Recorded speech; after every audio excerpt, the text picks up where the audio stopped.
پناہ مانگتا ہوں میں اللہ کی شیطان مردود سے، اللہ کے نام سے جو بڑا مہربان نہایت رحم فرمانے والا ہے۔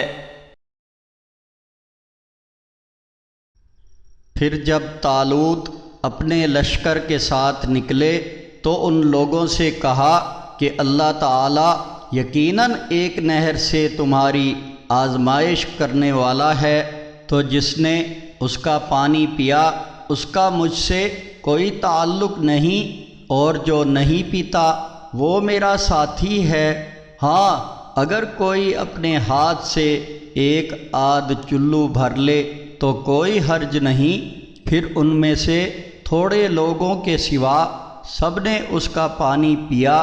جب طالوت اور ان کے ایماندار ساتھی دریا پار کر کے اس سے آگے بڑھے تو وہ کہنے لگے کہ آج تو ہم میں جالوت اور اس کی فوج سے مقابلے کی طاقت نہیں۔ لیکن جو لوگ اللہ سے ملاقات پر یقین رکھتے تھے انہوں نے کہا کہ نہ جانے کتنی چھوٹی جماعتیں ہیں جو اللہ کے حکم سے بڑی جماعتوں پر غالب آئی ہیں، اور اللہ تعالی صبر کرنے والوں ہی کے ساتھ ہے۔ اور جب ان کا جالوت اور اس کے لشکر سے مقابلہ ہوا تو انہوں نے دعا کی، اے ہمارے رب، ہمیں صبر عطا فرما، ہمارے قدموں کو جما دے اور کافروں کی قوم کے مقابلے میں ہماری مدد فرما۔ پھر انہوں نے اللہ کے حکم سے کافروں کو مار بھگایا۔ داؤد علیہ السلام نے جالوت کو قتل کر دیا، اور اللہ تعالی نے داؤد علیہ السلام کو حکومت اور حکمت عطا فرمائی، اور جتنا چاہا انہیں علم عطا فرمایا۔ اگر اسی طرح اللہ تعالی بعض کے ذریعے بعض کو ہٹاتا نہ رہتا تو زمین پر فساد ہی فساد برپا ہو جاتا، لیکن اللہ تعالی دنیا والوں پر بڑا فضل و کرم فرمانے والا ہے۔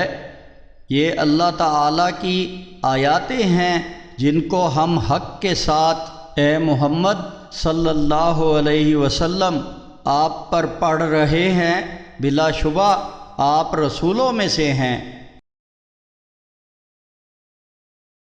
یہ رسول جو ہماری طرف سے انسانوں کی ہدایت پر مامور ہوئے، ہم نے ان کو ایک دوسرے سے بڑھ چڑھ کر مرتبے عطا کیے۔